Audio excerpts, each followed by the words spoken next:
The BBC News, Jerusalem. Well, with me now is Shehata from BBC Arabic.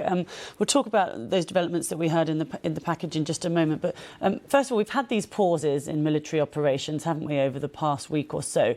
Any idea how much aid has been getting through on a daily basis? It's not much. Like for yesterday, less than 40 aid trucks and some airdrops. Before, more than 100 trucks, but not like also much, because what is needed, according to UN and the humanitarian agencies, at least 600 trucks to get in. So the airdrops is not enough, and what they carry is not like amount for enough like food for people. And the UN said it's a fraction of what the people needed.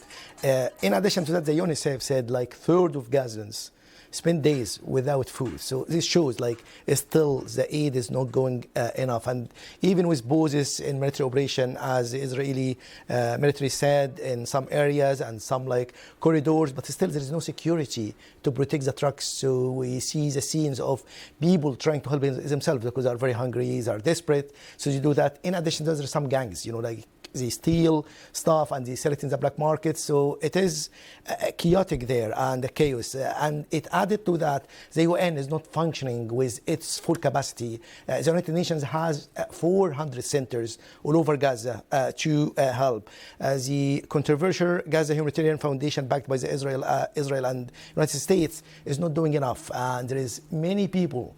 Like now, according to some statistics coming from the UN Human Rights Office, more than 1,400 people were killed. Majority of them just trying to get aid. Yeah, the majority of them near or at the centers of the Gaza Humanitarian Foundation. But the Gaza Humanitarian Foundation denying that, and the Israel saying they shot like warning shots because people like approaching and they are a threat. But people dying every day. In addition to that, now is about 169. People were killed, including 93 children of hunger, according to the Hamas-run health ministry. So these numbers shows the gravity of the situation there. And to be clear, it's Israel who controls the amount of aid that is allowed into Gaza.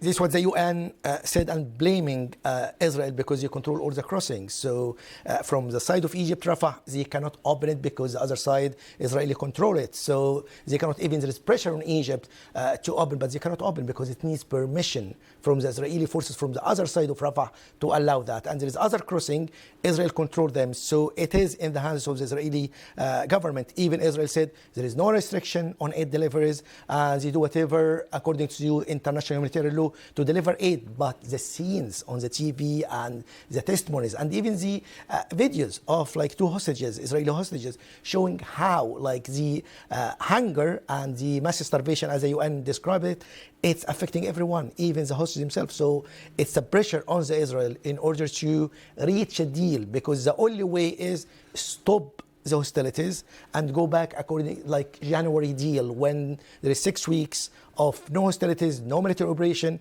and is allowing aid. This is the only way to make that happen. And yet we've had Arab governments, haven't we, telling Hamas to disarm and surrender. We've had these peace talks that broke down last week, and we've had Hamas now saying that it doesn't agree to disarm at all unless there's going to be a sovereign Palestinian state established. It feels like we're even further away from a solution to this than perhaps just a few weeks ago. Unfortunately, since the Israeli and the American delegations left Doha about a week ago, in addition to Hamas stressing and confirming that it will not disarm unless a sovereign Palestinian state is established and Jerusalem to be its capital. This was the condition. But we cannot imagine that Mr. Netanyahu, the Israeli Prime Minister, will accept that, and his two right-wing, Mr. Smotrich and Ben Gvir, will not accept that. So the pressure now is on the United States to put pressure on Mr. Netanyahu in order to find a way, because even like in Canada, which like said like they will recognize a Palestinian state, the UK, France, and other countries, the condition that Hamas disarm and the condition that demilitarize states. So So it's very hard to imagine how can you build a sovereign state according to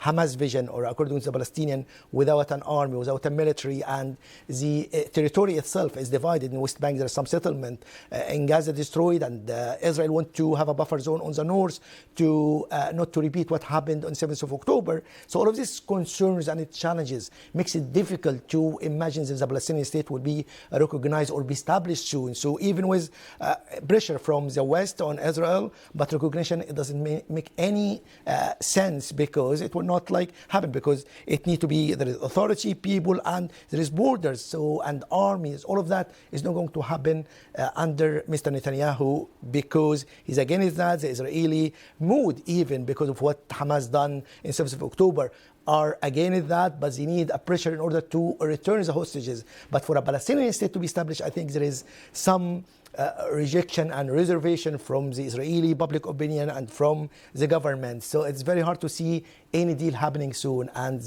who is paying the price? The innocent people dying every day in Gaza, unfortunately. Yeah, thank you very much. Saeed Shehata from BBC Arabic there, thank you.